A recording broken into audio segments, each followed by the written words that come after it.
안녕하십니까?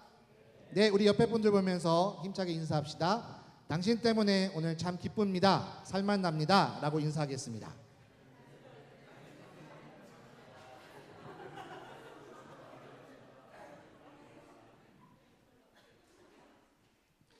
예, 귀한 형제들의 찬양, 몸 찬양이 너무 아름다웠던 것 같습니다. 평균 나이 28세죠. 굉장히 깜찍한 모습으로 찬양했던 모습이 참 인상 깊었고, 개인적으로 주중에 제가 한 10시쯤 가까이 돼서 집에 누웠을 때 한 형제한테 전화가 왔더라고요. 목사님, 문 좀 열어주세요. 일을 마치고 10시에 모여가지고 매일매일 연습했던 걸로 제가 들었는데요. 굉장히 그 헌신과 그 노력과 주님을 향한 열정을 하나님께서 너무나 기뻐 받으시지 않을까라는 생각이 듭니다. 네, 아멘. 우리 남이니까 많이 축복해 주십시다. 아멘. 네, 오늘 저희는 세례 요한에 대한 말씀을 좀 나누고자 합니다. 우리가 나눴던 말씀을 좀 생각해 보면요, 갈렙, 그렇게 여호수아에 비해서는 주목받지 않는 인물이었지만 하나님의 약속을 믿고 부단한 연습을 통해 하나님의 역사를 이루었던 믿음의 사람 갈렙에 대해서 나누었고요. 우리 지난주에는 바디메오, 아무런 자격도 없고 뭐 잘했다는 기록 아무것도 없어요. 하지만 그는 하나님의 나와 복음을 위하는 삶, 또 버리는 삶, 또 섬기는 삶을 통해 기도 응답받고 이후에 초대교회에서, 물론 성경엔 등장하지 않지만 초대교회에서 영향력 있는 지도자로 쓰임받았다는 것을 보게 되었습니다. 오늘은 저희는 세례 요한에 대해서 말씀을 살펴보겠습니다. 갈렙이나 바디메오나 세례 요한의 공통점을 들자면요, B급 인생이라고 할 수 있어요. B급 사람들. 그러니까 많은 사람들이 주목하는 다윗과 모세와 같은 A급 사람은 아닙니다. 하지만 이들의 삶은 B급 인생이라 치부할 수 있는 그런 간단한 삶은 아니었어요. 비록 많은 사람들이 주목받지 않는 삶이었지만 이들은 하나님의 역사를 이루는데 너무너무나 귀중하게 쓰임받은 사람이라고 성경이 말해주고 있고요. 오늘 특별히 오늘 말씀은 이 세례 요한이 얼마나 중요한 일을 하였는지를 오늘 본문을 통해 말씀해 주고 있습니다. 세례 요한이 했던 것, 그 삶을 오늘 3절에서 잘 표현하고 있습니다. 너희는 주의 길을 준비하라. 세례 요한의 삶은 주의 길을 준비하는 사람입니다. 우리가 너무나 잘 알고 있는 선한 사마리아인의 비유가 있습니다. 선한 사마리아인 비유 기억나시죠? 한 유대인이 예루살렘에서 여리고로 내려가다가 강도를 만나서 두드러 맞아가지고 거반 죽게 되었습니다. 거의 초죽음에 이른 거죠. 그런데 그 길을 지나가던 대제사장 레위인이 보고 나서 그냥 지나간 거예요. 아, 죽었겠구나 생각했을 수도 있겠죠. 무엇 때문에 그렇게 바빴는지는 모르겠지만 그냥 지나갔습니다. 그런데 유대인들이 개처럼 여기는, 상종하고 싶지 않은 그런 사마리아 사람이 지나가다가 그 유대인의 모습을 보고 다가가서 상처를 싸매주고 나귀에 태워서 치료할 수 있는 여관에 데려다 주는 거죠. 그리고 여관 주인에게 치료비와 숙박비 일체를 지불하고 나서 만약에 더 소요가 된다면 내가 돌아오는 길에 들려 나머지 삭을 지불하겠다라고 말하고 갔습니다. 예수님께서 이 말씀을 하시면서 누가 강도 만난 자의 이웃이냐라는 말씀을 던지셨고요. 그래서 많은 사람들이 진정한 이웃이 누구인가에 대해서 정말 고민하게 하는 말씀이라 할 수 있습니다. 근데 이 선한 사마리아인의 비유에는요, 세 종류의 사람이 등장한다 할 수 있습니다. 첫 번째는 절대로 있어서는 안 될 사람이죠. 누굽니까? 강도입니다. 강도. 이 세상에는 정말 있어서는 안 되는, 절대로 존재하지 않았으면 좋겠다라고 생각되는 사람들, 강도와 같은 사람이 있습니까? 없습니까? 있습니다. 있어요. 나와 아주 가까이 있는 사람들도 있을 거예요. 어떤 사람들은 가족 가운데 그런 아픔이 있는 사람도 있고, 어떤 사람은 직장 속에서, 어떤 사람은 사제지간을 맺고 있는 사람도 있고, 어떤 사람은 나와 친한 친구가 그런 모습으로 나를 힘들게 할 때도 있습니다. 절대로 있어서는 안 될 사람, 없었으면 좋겠는데 세상에는 분명히 그런 사람이 존재합니다.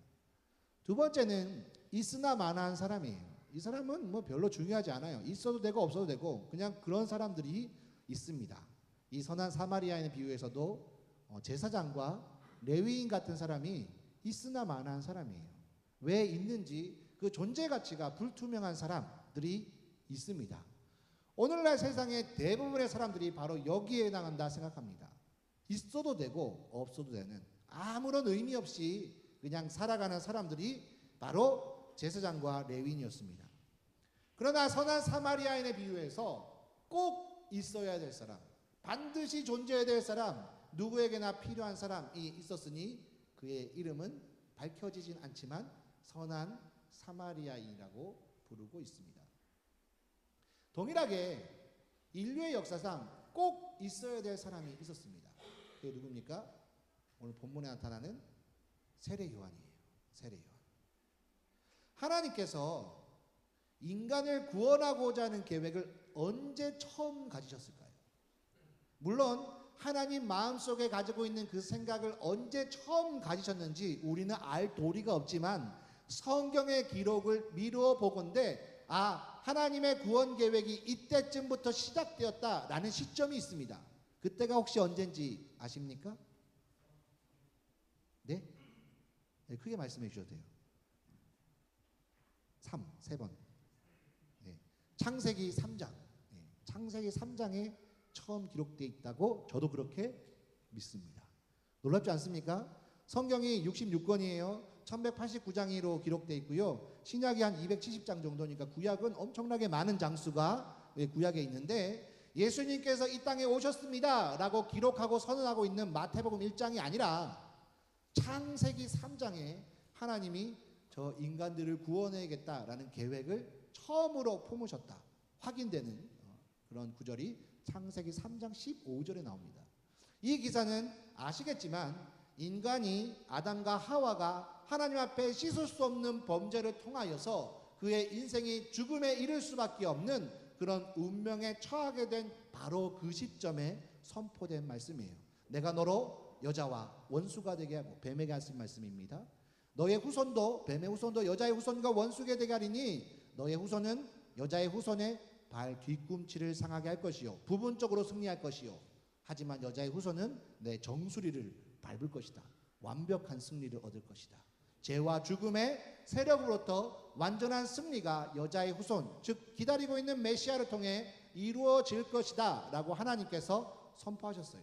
이것은 하나님이 아담과 하와에게 너 왜 죄질렀어? 죄지었어. 너 죄지었으니까 벌 받을 거야 라고 책망하시기 이전에 먼저 회복에 대한 메시지가 선포되고 있다는 것은 바로 하나님이 어떤 분이신가를 우리에게 알려주는 정말 중요한 본문이라 할 수 있습니다. 그렇습니다. 하나님께서 인간을 구원하고자 하는 계획을 적어도 창세기 3장에 품으셨어요. 창세기 3장에. 그러면 그 이후의 모든 성경의 기록은 무엇입니까? 그 하나님의 구원 계획이 이루어지는 과정을 이야기하고 있습니다. 이스라엘 백성을 선택해서 하나님의 이름이 온 땅에 알려지게 되고 이스라엘 백성이 때로는 범죄함으로 하나님의 백성으로 살아간다는 것이 어떤 것인지를 친히 모본으로 보여주게 되고 때로는 범죄함으로 우상을 숭배하는 다른 나라의 포로로 끌려가서 하나님을 섬기는 것과 다른 나라 사람들을 섬기는 것이 어떤 차이가 있는지를 직접 몸으로 경험하게 하고 이러한 모든 것들이 하나님의 구원 계획을 이루기 위해 필요한 과정이었습니다. 그런데 그 과정 속에요. 그렇게 일찍 하나님의 그 크고 놀라운 블록버스터 이런 블록버스터가 없죠. 왜냐하면 이거는 몇천 년간 이루어지는 계획이잖아요. 그러한 놀라운 계획 속에서 반드시 필요했던 사람이 누구냐? 세례 요한이라는 거예요. 왜요? 예수님 오실 길을 준비하는 사람이기 때문에 그렇습니다.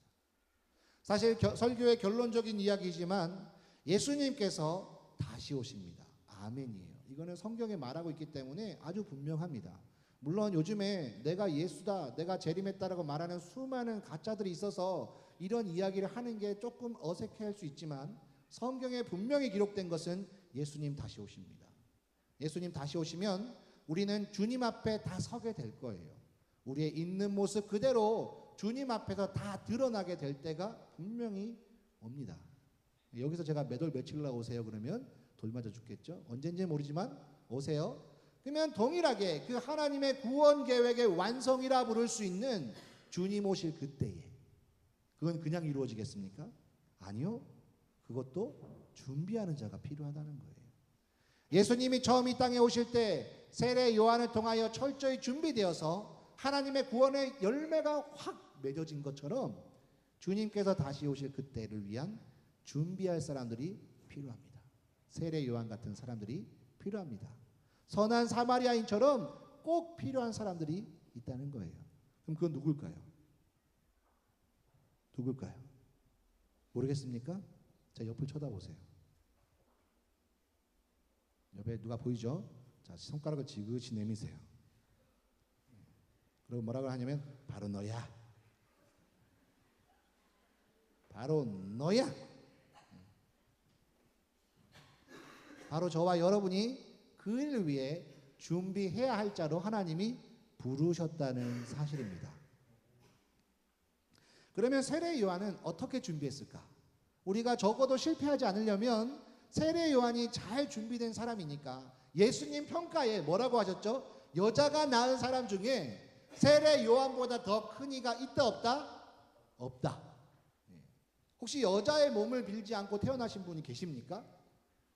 우리 다 여자의 몸을 빌어서 태어난 엄마라는 사람이 있는 사람들이니까 우리는 여자가 낳은 자 중에서 우리들 다 포함해서 세례 요한보다 더 큰 사람이 없다라고 주님이 평가하셨으니 세례 요한은 그 사명을 정말 잘 감당한 사람이면 분명합니다. 물론 하나님 예수님은 그 다음에 이런 구절도 하셨어요. 하지만 천국에서는 지극히 작은 자가 요한보다 크다라고 말씀하셨기 때문에 뭐 세례 요한의 그 가치를 평가절하하시는 분이 계실지 모르나 분명히 예수님은 여자가 낳은 자 중에 요한보다 큰 사람이 없다. 요한보다 훌륭한 사람이 없다라고 말씀하실 정도로 요한은 그 사명을 잘 감당했던 사람이라 할 수 있습니다. 따라서 예수님의 처음 오심을 준비하기 위해서 꼭 필요했던 세례 요한. 예수님의 다시 오심을 준비하기 위해서 우리가 준비하고 있는 저와 여러분에게 세례 요한은 정말 귀중한 교훈을 들려주고 있다는 사실입니다. 그러면 세례 요한이 도대체 뭘 잘했길래 어떻게 했길래 예수님이 그렇게 평가하셨을까요? 첫 번째로는 요한은 자기가 뭘 해야 되는지를 알고 있었어요. 이게 참 중요합니다. 좀 고급스럽게 표현하자면 자기의 비전을 알고 있었어요. 자기의 소명을 알고 있었습니다. 제가 주중에 그 장년분들한테 이제 그 구원에 대해서 강의하는 평신도 지도자만이라는 과정을 하고 있는데 거기에 보면 구원이 단계가 있어요. 구원의 단계. 맨 처음이 뭘까요? 아무도 모르세요? 그럼 우리 청년분들 해야겠네. 맨 처음이 바로 예정의 단계입니다. 예정. 하나님의 계획. 성경에 미리 정하신 그들을 이라고 돼 있어요. 하나님께서 저와 여러분을 구원하시기 위해서 어떻게 하셨어요? 미리 계획하셨습니다. 아, 나 쟤 구원해야지. 여러분 요즘에 취업난이 힘들죠. 취업을 이제 하기 위해서 열심히 이력서와 자기소개서를 작성할 텐데 이렇게 해서 감사하게도 전화가 오잖아요. 면접 보러 오세요. 그러면 뭘 합니까? 면접 준비를 하잖아요. 면접 준비 어떻게 합니까? 예상 질문 뽑잖아요. 어떻게 대답할지 외우잖아요. 또 시간이 나면 거울을 보면서 나 표정은 어색하지 않은지 눈빛은 저간지 목소리도 때로는 녹음하면서 내 목소리가 정말 자신감 있고 확신 있는 사람에게 신뢰를 주는 목소리인지 아닌지를 뭐 이런 것들 다 점검하지 않습니까? 그렇지 않아요? 안 하세요? 네, 그런 거 하실 거예요. 열심히 하시면서 괜히 뭐 모른 척 하시기는. 그렇게 열심으로 준비합니다. 점검합니다. 대답할 것을 연습합니다. 동일합니다. 하나님께서 계획하셨어요. 나 쟤 구원해야겠다. 계획하시고 행동하신다는 거예요. 하나님이 우리를 구원하신 것은 굉장히 감정 즉흥적인 그런 상황이 아니었어요. 그냥 오늘은 삘이 받으니까 한 3명 구원해주고 너 오늘 좀 옷 예쁘게 입었네? 너도 끼워줄게. 이런 게 아니시고 하나님은 철저한 계획 속에서 저와 여러분을 부르셨다는 게 예정입니다. 예정. 물론 이 말을 어떤 사람들, 특히 이제 기독교에서 비판적이거나 하나님을 믿지 않는 사람들은 이거를 꼬아서 이야기하죠. 하나님이 구원받을 자를 미리 계획하셨다라면 구원받지 않을 자도 미리 계획하셨으니까 어차피 다 하나님 마음대로 하시는 거 아니에요? 뭐 이렇게 꼬우는 사람이 있지만 이 예정의 이야기의 초점은 우리의 구원이 그토록 확실하고 분명하다라는 것을 말하기 위함입니다. 말은 항상 의도가 중요하잖아요. 그렇잖아요. 제가 되게 좋아하는 CF가 있었어요. 쇼라고 016 시대 때 이제 나왔던 건데 뭐 사랑해 뭐 이런 여러 가지 말들이 어떤 다양한 의미를 갖고 있는지, 어떤 사람들은 어떤 한 여자는 눈물을 쫙 흘리면서 사랑해라고 말했는데 그것은 너를 정말 사랑하니까 내가 너를 위해 헤어져 줄게, 약간 이런 느낌이었어요. 근데 나 머리가 희끗희끗하신 얼굴에 기름이 좔좔 흐르시는 어르신께서 굉장히 느끼한 목소리로 사랑해라고 하는 것은 나 지금 바람 피고 있지만 너한테 걸리기 싫어, 너 정말 사랑한다고 말해주는 거야, 약간 이런 느낌으로 오더라고요. 말은 의도가 되게 중요합니다. 의도가 되게 중요해요.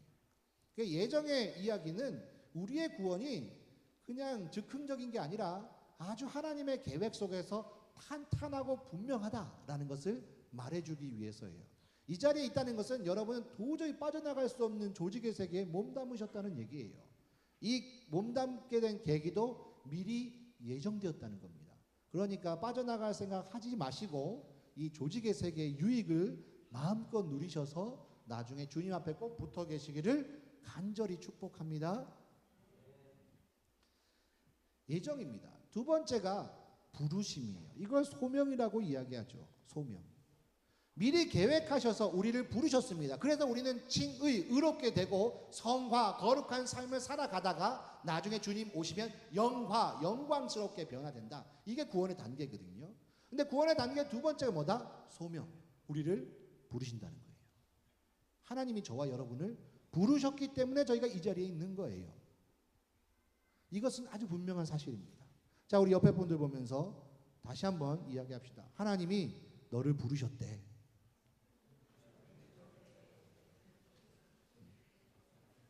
하나님이 여러분을 부르셨어요. 부르신 것은 이유가 있겠죠.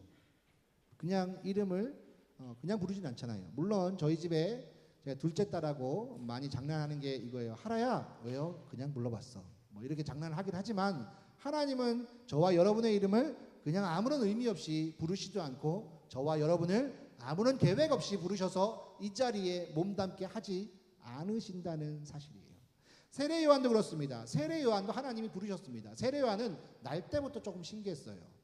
엘리사벳과 사가랴라는 사람이 있었는데 이 두 사람은 나이가 많았습니다. 성경에서 나이가 많다라는 말은 여러 가지 의미가 있지만 그 중에 하나의 의미는 자녀를 출산하기 어렵다라는 의미가 있습니다. 그런데 어느 날 사가랴가 성전에서 봉사할 때 천사가 나타나서 이렇게 말합니다. 네 와이프 엘리사벳이 너한테 아이를 낳아줄 거야. 이것은 젊은 부부에게는 굉장히 감사한 일이지만 너무나 나이가 지긋한 노인분들에게 이 이야기는 에구머니나 너무나 부끄러워요, 남사스러워요, 얼굴 빨개져요, 주변에 어떻게 알려요, 막 이런 얘기죠. 그래서 사가랴가 아니 나이도 많은데 우리가 과연 이 일이 있겠습니까? 라고 의심을 했죠. 그래서 하나님의 천사가 뭐라고 말합니까? 그 일이 이루어질 때까지 너는 벙어리가 될 거야 라고 말했습니다. 그리고 시간 지나서 엘리사벳이 임신을 하게 됐어요. 너무나 부끄러웠는지 엘리사벳이 석 달 동안 숨어 있었다라고 성경이 되어 있습니다. 네. 그리고 이 엘리사벳이 세례 요한을 잉태하고 있던 중에 성령으로 예수님을 잉태했던 마리아가 놀러왔어요. 그랬을 때 뱃속에 있던 이 세례 요한이 뱃속에 있는 예수님을 보고 성령이 충만하여서 뛰놀더라라고 성경에 되어 있습니다. 놀랍지 않습니까? 이 아이가 도대체 뭘 알고 그랬을까요? 분명한 것은 날 때부터 신비롭게 신기하게 심상치 않게 준비됐던 사람이 세례 요한이었어요. 세례 요한이 태어났습니다. 죄송해요. 뭐가 이상한데. 태어났어요. 어릴 때 부모님이 나이가 있으셨기 때문에 요한은 어릴 때 부모님을 잃었던 것 같습니다. 그래서 이 아이가 광야에서 살기 시작합니다. 당시에 광야에는 에세네파라 그래서 광야에서 금욕적인 생활을 하면서 하나님의 오심을 기다리는 약간 신비주의 분파가 있었어요. 당시에는 바리새파가 있고요, 사두개파가 있고요, 열심당원처럼 테러리스트죠. 그러니까 본인들은 독립투사들이라고 말하는 이 열심당원은 우리가 잘 알고 있는 스타크래프트의 질럿, 평평평, 셀롯이라고 돼 있는데 품에 칼을 품고 다니다라는 그런 의미가 있습니다. 그리고 마지막으로 에스네파, 현실 도피적이에요. 이 현실은 다 썩었기 때문에 우리는 광야에서 빛 대신 하나님의 오심을 기다리겠습니다 라는 사람들이 에스네파였어요. 근데 이 세례 요한이 에스네파였습니다. 거기에서 광야에서 있을 때 성령이 그에게 임하시고, 광야에 있을 때에 세례 요한이 성령으로 충만하여서 자기가 무엇을 해야 되는지를 깨달았습니다. 이후에 요한이 세례를 줄 때에 예수님의 머리 위에 성령의 비둘기처럼 내려오시는 것을 보고, 저분이 바로 내가 기다리던 메시아이고 저분이 바로 하나님의 아들이라는 것을 알았습니다. 어떻게 알았겠습니까? 광야에 있을 때 요한은 그렇게 계시를 받았어요. 하나님이 그 일을 행하실 거라는 것을 미리 알았기 때문에 예수님이 누구신지를 알 수 있었습니다. 무엇을 말합니까? 요한은 자기가 뭘 해야 되는지를 알았어요. 그래서 그의 삶이 빛나기 시작하고, 그의 삶을 예수님이 보시기에 야, 너는 정말 여자가 낳은 사람 중에서 너만한 사람이 없다 라고 말씀하신 것입니다. 오늘 마가복음 1장도 어떻게 시작합니까? 하나님의 아들 예수 그리스도의 복음의 시작이다. 사실 이 1장 1절은요, 이 복음서의 제목과 같습니다. 우리가 알고 있는 마가복음, 마태복음, 누가복음, 요한복음이라는 제목은요, 이후에 붙여졌어요. 원래 성경이 이제 두루마리 형태로 글이 쫙 있고요. 그 다음에 나중에 보니까 이게 이제 사람들이 뭐 고증을 해보니까 마가가 쓴 것 같다. 그래서 AD 한 6세기, 7세기경에 이 제목을 붙인 거예요. 카타마르콘, 마가에 의한 유한겔리온, 복음이다 라고 마가복음이라는 이름이 나중에 붙여졌다라고 그 학교의 학설에서는 그렇게 인정을 많이 해요. 이게 강력하게 지지받는 이유는 카타마르콘이라고 헬라어로 썼을 때 거기에 쓰였던 헬라어의 소문자가 있습니다. 근데 헬라어 소문자는 6세기 이후에 발견된 거예요. 생긴 거예요. 그전에는 소문자가 없었거든요. 그렇기 때문에 성경은 대문자로 다 기록되어 있고 제목은 일부 소문자가 포함되어 있으니 제목이 후대에 붙여졌다라고 이제 보통 이야기하는 거죠. 그러면 이 마가복음에 쓴, 하나님께서 영감을 주셔서 이 마가복음을 쓰게 한 저자가 원래 의도했던 제목은 뭐겠습니까? 그게 바로 1장 1절이에요. 하나님의 아들 예수 그리스도의 복음의 시작이다 라는 것이 본래 제목입니다. 자, 그러면 이 제목의 의미하는 바가 뭐겠습니까? 당시의 시대는 우리가 알고 있듯이 로마의 황제가 지배하던 때였어요. 당시에 복음이라는 말은 누구에게 쓸 수 있냐면 황제의 아들이 태어났다라는 소식에 쓸 수 있습니다. 황제의 아들이 태어나면 모든 파발마들이 왕의 아들이 태어났다, 위대한 황제의 아들이 태어났다라는 소식을 가지고 전국 각지로 흩어지기 시작합니다. 그때는 전화도 없고 기차도 없고 자동차도 없으니 말 타고 날렸겠죠. 도착해서 소식을 전하는데 몇 개월이 소요됐을 거예요. 그런 것도 있었을 겁니다. 그리고 왕의 아들이 태어났으니 이날을 기점으로 며칠을 축제로 명한다. 이게 바로 그 사람들이 갖고 있던 복음이라는 말이었습니다. 그런데 마가는 하나님께서 주신 성령을 힘입어서 이제 글을 쓰면서 이렇게 말합니다. 이 위대한 나라를 다스리고 있는 로마 황제의 아들의 탄생 소식이 복음이 아니라 하나님의 아들 예수 그리스도가 이 땅에 오셔서 우리를 위해 십자가를 지신 그 사건이야말로 진정한 복음이다. 그것을 말하고 싶었어요. 그래서 이렇게 쓴 거예요. 사실 마가가 복음서를 쓰기 전까지는 복음서라는 문학적인 형태가 존재하지 않았습니다. 마가가 복음서를 쓰고 나서 복음서라는 장르가 생기기 시작한 거예요. 목사님, 마가보다 마태복음이 앞에 있는데요. 예, 그런데 기록은 마가복음이 먼저 되었습니다. 하지만 이후에 마태복음이 초신자들을, 그러니까 새롭게 온 새로운 신자들을 교육하기에 좋은 구조로 되어 있다고 해서 마가복음 앞에 마태복음을 둔 거예요.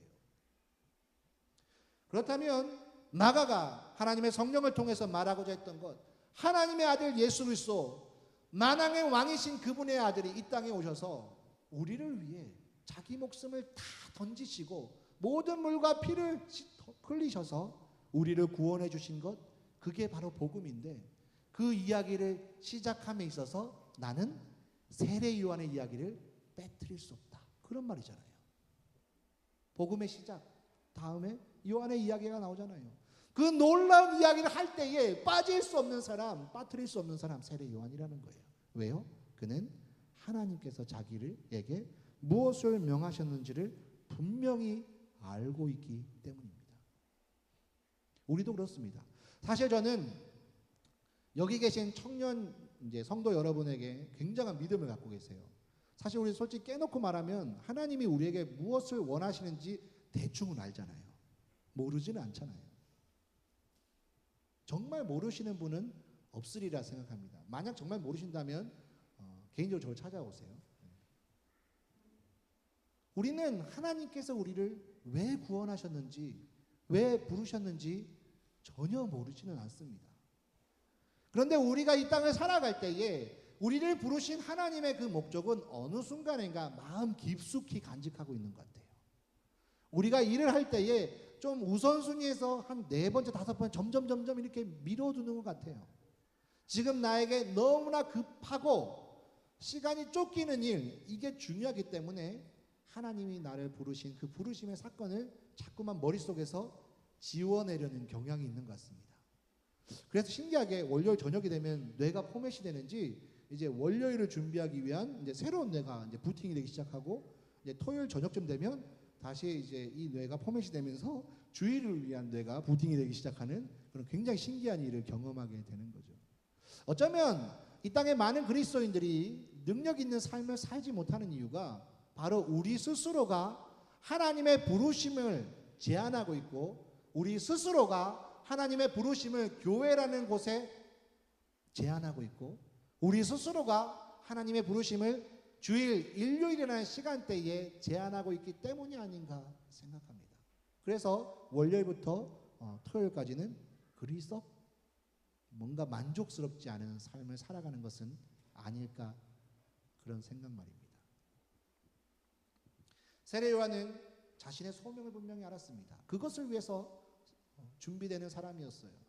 요한이 입고 있는 옷, 약대 털옷과 낙타 털옷과 가죽띠와 메뚜기와 석청을 먹더라 라고 기록되어 있는데 요한이라고 좋은 옷과 좋은 음식과 편안한 잠자리에 대한 갈망이 없겠습니까?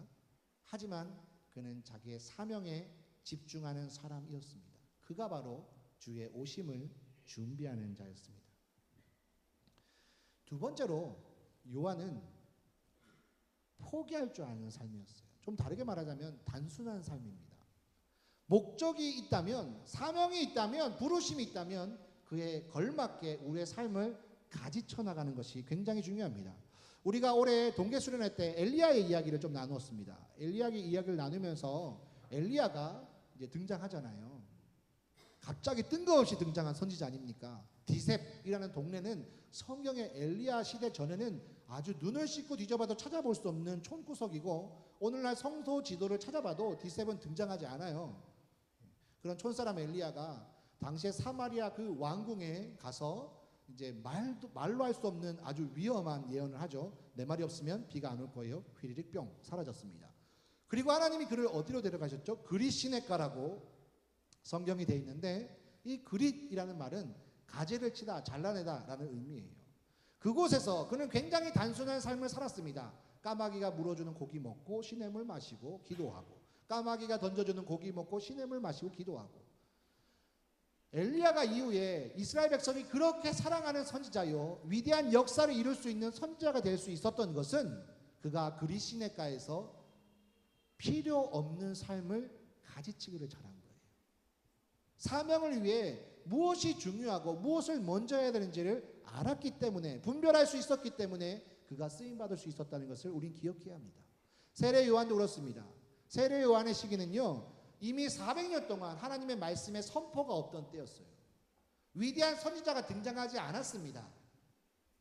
암흑과 같은 시기였어요. 그리고 그 400년 동안 어떤 일이 있었냐면요 로마가 이 예루살렘을 점령하면서 대제사장 말고는 아무도 들어갈 수 없는 대제사장도 철저히 준비해서 1년에 딱 한 번 들어갈 수 있는 그 지성소를 휘장을 확 치고 들어간 거예요. 그러면서 나오면서 아주 모욕적인 말을 했습니다. 야 거기에 아무것도 없던데? 그런 수치를 당했어요. 그리고 잠깐 독립이 있었으나 결국 이 독립된 왕조도 쉽게 무너져 버렸습니다. 하나님의 제사장들은 이제 하나님이 임명하는 사람이 아니라 로마 정권에 아부하고 돈을 바치는 사람들이 제사장으로 임명되기 시작합니다. 이 유다 땅의 권력자들이라 부를 수 있는 사내들인 공회의 공회원들도 당시에 정부로부터 인정받은 사람이 있어야만 했습니다. 세리라는 아주 악질 같은 사람이 등장해서 백성들을 등쳐먹기 시작합니다. 그런 사회에 400년의 시간 동안 하나님께서 나타나시는 역사도 없고 세우시는 선지자도 없고 선포되는 말씀도 없고 기록된 성경도 없습니다. 그러한 시대에 요한이 등장했어요. 요한이라고 날 때부터 하나님을 믿고 철저하게 준비되는 그런 환경에 좋은 환경 속에서 엘리트 신앙 교육을 받았을 거라 생각합니까? 아니에요. 어쩌면 우리보다 더 많은 위기가 있었던 혼란의 시기에 그는 오히려 광야에서 자기의 사명을 위한 가지치기 작업을 시작하는 거죠. 그래서일까요? 굉장히 유명한 영성가이죠. 리차드 포스터 목사님이라는 분이 계세요. 그분이 한국에서 유명한 책들을 많이 남기셨습니다. 그 중에 하나가 기도라는 책이에요. 모든 기도에 대한 얘기를 다 이제 종합해서 내온 책인데 제가 청년회 때에도 그 책이 있었어요. 그래서 선교단체도 훈련받을 때 그 책을 읽으라고 했는데 얼마나 읽기가 힘들었던지 아직까지도 펴보지 못하는 그래서 항상 목차만 보는 책이 있습니다. 근데 이후에 제가 리차드 포스터 목사님 제자를 통해서 그 책을 쓰게 된 배경에 대해서 좀 들었어요. 그 목사님이 이제 기도에 대한 책을 쓰기 위해서 도서관에서 막 열심히 준비하다가 화딱지가 난 거예요. 하나님, 기도에 대한 책이 자기가 조사해 보니까 몇백 권, 몇천 권이 되는 것 같은데 제가 또 써야 됩니까? 라고 했을 때 하나님은 환상 중에 심장이 찢어지는 그런 환상을 보여주시면서 내 가슴이 이렇게 찢어지고 있는데 너가 나를 위해서 이 책을 써주면 안 되겠냐? 뭐 이렇게 환상을 주셔서 목사님이 책을 쓰셨고 한국에서 굉장히 많은 그리스도인들이 고전으로 여기는 집에 잘 전시되어 있는 내용은 사실 물어보면 별로 아는 사람이 별로 없는 그런 책이 되었어요. 그리고 그분이 돈, 섹스, 권력이라는 책도 쓰셨습니다.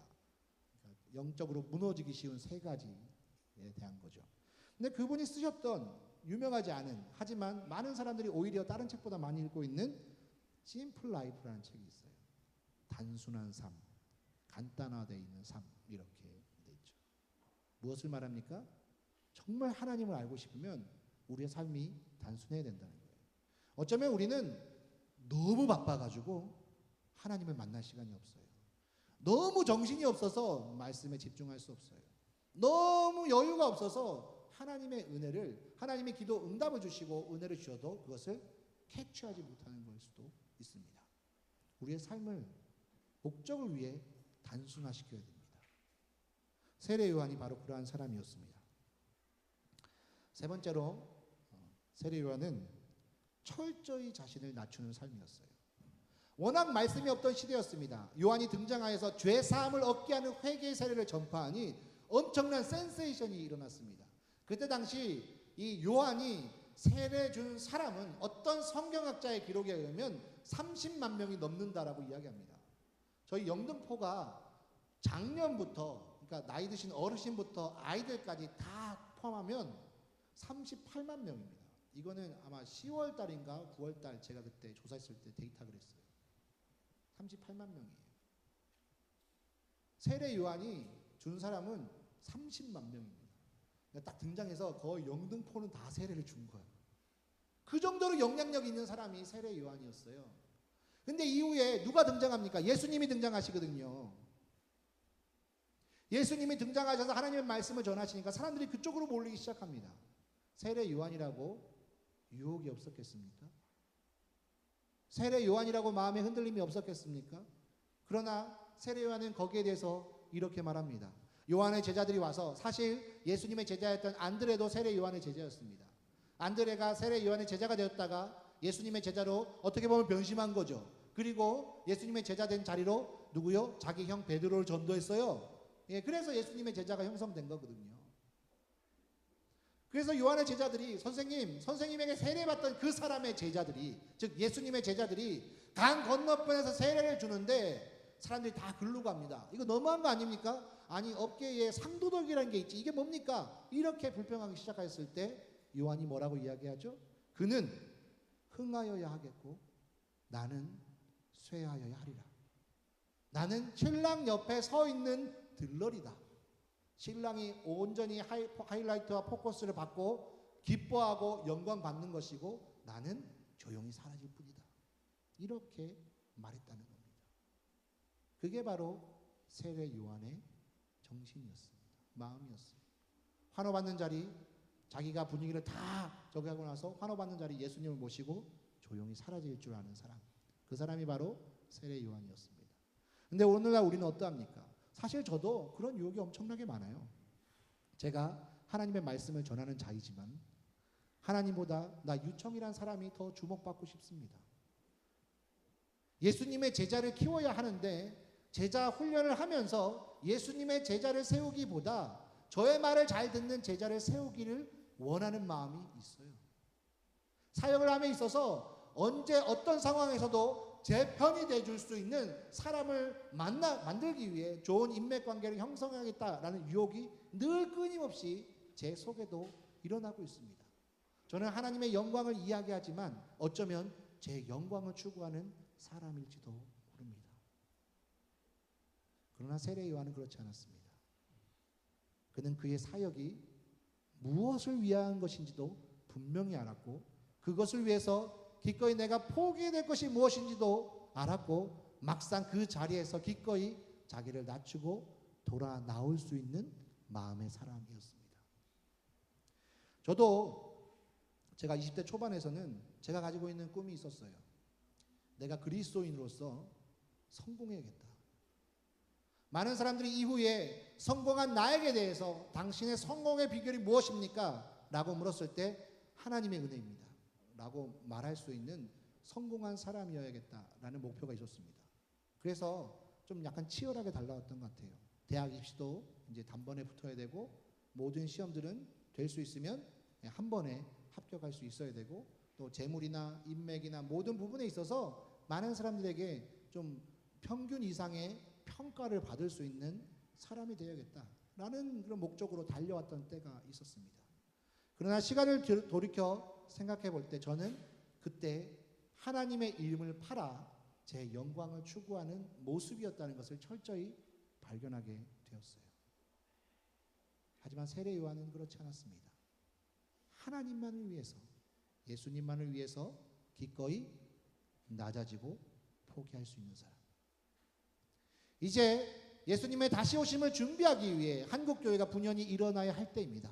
많은 사람들이 한국교회의 위기를 이야기하고 정직하지 않은 그리스도인들의 모습을 보고 손가락질하고 내가 너 때문이라도 예수를 믿지 않겠다고 말하는 시점에 주님의 영광을 드러내기 위해 우리는 준비하는 자가 되어야 합니다. 어떻게 해야 됩니까? 사명을 기억하세요. 내 육신의 편안함이 아닙니다.